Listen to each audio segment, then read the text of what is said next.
4 ቀን ሙሉ በመቃብር ውስጥ የቆየ ሰውነቱ መሽተት የጀመረ ሰው ከመቃብር ውስጥ ተነስቶ ሊወጣ ይችላል ብላችሁ ታስባላችሁ? ይከብዳል አይደል?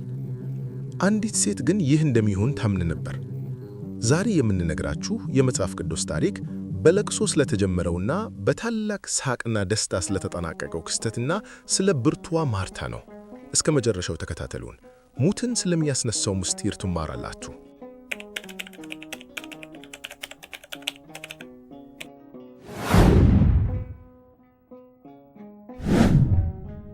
ይህ የማርታ ታሪክ ነው። በጥንት ዘመን ከታላቂቱ ከተማ ከኢየሩሳሌም ጥቂት ራቅ ብላ ቢታንያ የምትባል አንዲት ደስ የምትል መንደር ነበረች። ይቺ መንደር ልክ እንደኛ ሀገር ገጠር መንደሮች ሰላማዊ ናት። ወፎች ይዘምራሉ፣ የአዝመራው ሽታ በአየር ላይ ይነፍሳል። በዚች መንደር ውስጥ ደግሞ ጌታችን ኢየሱስ ክርስቶስ በጣም የሚወዳቸው 3 ቤተሰቦች ይኖሩ ነበር። ታላቋ ማርታ ትባላለች። ማርታ ማለት የቤቱ ምሰሶ ማለት ናት። ገና ጎህ ሳይቀድ ተነስታ ቤቱን የምታስተካክል፣ እንጀራ የምትጋግር እናትና ኩሽናውን የምታደምቅ ታታሪ ሴት ነበረች። ማርያምና አላዛር ደግሞ ታናናሾቿ ናቸው። ማርታ ለነሱ እህት ብቻ ሳይሆን እንደ እናትም ነበረች። ቤቱ ሁል ጊዜ ንጹህ ነው፣ እንግዳም አይለየውም። ነገር ግን ማርታ አንድ ነገር ጎድሏታል። ሁል ጊዜ ትቸኩላለች፣ ሁል ጊዜ ትጨነቃለች። ይህ አልተሰራ፣ ያ አልተስተካከለ እያለች ልቧ በሐሳብ ይወጠር ነበር። ዛሬ ግን የቤቱ ብቻ ሳይሆን የዓለም ሁሉ ጌታ ወደ ቤታቸው ሊመጣ ነው። እኔ ኦርቶዶክሳዊ አባትና ኢትዮጵያዊ ነኝ። የሃይማኖቴ የልጆችና የሀገሬ ጉዳይ ይመለከተኛል። እርሶም እንደኔ የሚመለከተው ከሆነ ይህ ልጆችን በኦርቶዶክሳዊ ስነ ምግባር ኮትኩቶ ለማሳደግ ወደር የማይገኝለትን የመጽሐፍ ቅዱስ ሐሳብ ላይክ፣ ሼር እና ሰብስክራይብ ያድርጉ። እሱ ብቻ አይደለም፣ ከልጆ ጋር አብሮ በማየት በማንበብና በመወያየት ሐሳብ አስተያየቱን ደግሞ ለእኛ በመስጠት በህብረት ልጆቻችንን የቀናችውን መንገድ በማሳየት ከፈጣሪ የተሰጠንን ኃላፊነት በተግባር ለመወጣት በጥቂቱም ቢሆን ጥረት እናደርጋለን። አመሰግናለሁ። ጌታችን ወደ ቤት ውስጥ ሲገባ ደስታው ልዩ ነበር። ማርታ ልዩ እንግዳ መጥቷል ብላ ማብሰሊያውንም ጽዳቱንም አገላጠፈችው። ውሃ ትቀዳለች፣ እሳት ታነዳለች፣ ትሮጣለች። እህቴ ማርያም ብትረዳኝ ብላ ማርያም የትሆን ብላ አሰበች። ማርያምም የጌታችንን ቃል ለመስማት እግሉ ስር ቁጭ ብላ ተመስዳለች። ማርታ በሥራ ብዛት ደክሟታል። ጌታ ሆይ፣ ብቻዬን ስሰራ እህቴን ዝም ትላታለህ?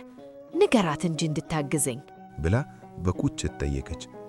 ጌታችን ግን በታላቅ ፍቅርና ርኅራኄ ዓይኖቿን አየና እንዲህ አላት፣ ማርታ ማርታ፣ በብዙ ነገር ትጨነቂያለሽ፣ ትጥበቢማለሽ። የሚያስፈልገው ግን አንድ ነገር ብቻ ነው። ማርያም መልካሙን ዕድል መርጣለች፣ ከሷም አይወሰድባትም። ልጆች፣ ጌታችን ማርታን አትስሪ አላላትም። ከሥራሽ በፊት ለቃሌ ቦታ ስጪ ነው ያላት። እኛም ትምህርት ቤት ስንሄድ፣ ቤት ስንረዳ መጀመሪያ አጭር ጸሎት በማድረግ ለጌታችን ቦታ ብንሰጥ ሥራችን ሁሉ የተባረከ ይሆናል። ከጥቂት ጊዜ በኋላ ግን ያ በደስታ ተሞልቶ የነበረው ቤት የሐዘን ደመና ከበበው። አላዛር በጽኑ ታመመ። ማርታና ማርያም ወንድማቸውን በጣም ይወዱታል። ከፍተኛ ጥረት ቢያደርጉም አላዛር ግን እየደከመ ሄደ። ማርታ ወዲያውኑ ወደ ጌታችን መልእክት ላከች። ጌታ ሆይ፣ ያ የምትወደው ወዳጅህ ታሟልና ናልን አለችው። ማርታ በየቀኑ መስኮቱን ትመለከታለች። አሁን ይመጣል፣ አሁን ድምፁን ሰማለሁ ትላለች። ነገር ግን ጌታችን አልመጣም። ቀኖች አለፉ። አላዛርም ትንፋሹ ተቋረጠ። ማርታና ማርያም መሪር ለቅሶ አለቀሱ። ጎረቤት ሁሉ ተሰበሰበ። አላዛር ተቀበረ። ጌታችን ለምን ዘገየ? ማርታ ተረሳን ይሆን ብላ አላሰበችም። ልቧ ግን በሐዘን ተሰብሯል። አላዛር ከተቀበረ ከ4 ቀን በኋላ ጌታችን ወደ መንደሯ መቃረቡ ተሰማ። ማርታ ማርያምን እንኳን ሳትጠብቅ ብቻዋን ልትቀበለው ሮጠች። ልክ ስታየው ጌታ ሆይ፣ አንተ እዚህ ብትሆን ኖሮ ወንድሜ ባልሞተ ነበር አለችው። ይህ የቁጭት ሳይሆን የእምነት ቃል ነበር። እግዚአብሔርን አሁንም ቢሆን የምትለምነውን ሁሉ እንደምትሰጥ አውቃለሁ አለችው። ጌታችንም ወንድምሽ ይነሳል አላት። ማርታም በመጨረሻው ቀን በትንሣኤ እንደሚነሣ አውቃለሁ ብላ መለሰች። ጌታችን ግን ዓለምን ሁሉ ያስደነቀውን ታላቅ ቃል ተናገረ።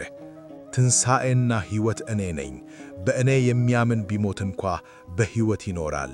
ይህን ታምኛለሽ? አላት።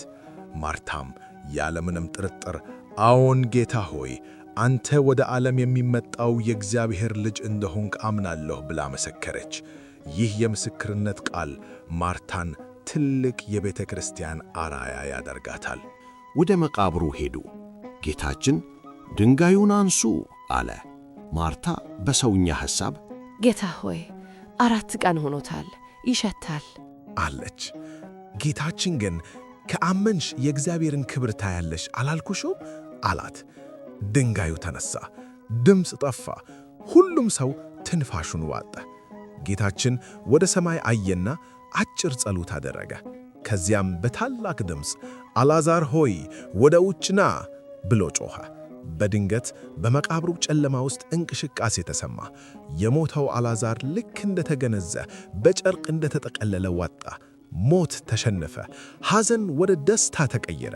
ማርታ ወንድሟን አቅፋ አለቀሰች። ጌታችንም ምን ያህል ታላቅ እንደሆነ ለሁላችንም አሳየን። ከትንሣኤው በኋላ በዚያ ቤት ሌላ ድግስ ተደረገ። አሁን ግን ማርታ አትጨነቅም ነበር። አሁንም ታገለግላለች፣ አሁንም ምግብ ታቀርባለች። ነገር ግን አገልግሎቷ በሰላም የተሞላ ነበር። ማርያም ውድ ሽቱ በጌታችን እግር ላይ ስታፍስ ማርታ ለምን ይባከናል አላለችም። ይልቁንም በልቧ አመሰገነች። የማርታ ታሪክ የሚነግረን አንድ ትልቅ ምስጢር አለ። እግዚአብሔርን ለማገልገል የግድ ሥራ ማቆም የለብንም። ነገር ግን ስንሰራ ልባችን ከጌታችን ጋር መሆን አለበት። ማርታ ከጭንቀት ወደ ሰላም፣ ከሐዘን ወደ ትንሣኤ ተሸጋገረች።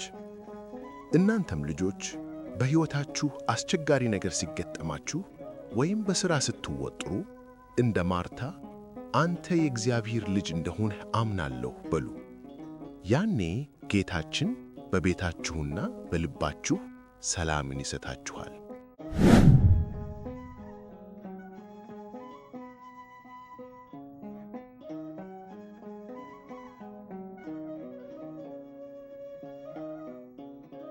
የልዑል እግዚአብሔር ምሕረት ረድኤትና በረከት ከሁላችን ጋር ይሁን። ለዛሬ ያዘጋጀንላችሁ የመጽሐፍ ቅዱስ የታሪክ ክፍላችን በዚህ ይጠናቀቃል። በሚቀጥለው ጊዜ በሌላ የመጽሐፍ ቅዱስ ታሪክ እስክንገናኝ ድረስ የጌታችንና የመድኃኒታችን የኢየሱስ ክርስቶስ ፍጹም ሰላም ከእናንተ ጋር ይሁን። ይቆየን። ይህን ቪዲዮ ከወደዳችሁት ላይክ አድርጉት፣ ለጓደኞቻችሁም አጋሩት። አቤት ያንተ ሥራ እጹብ ያንተ ሥራ፣ አቤት ያንተ ሥራ አያልቅም ቢወራ።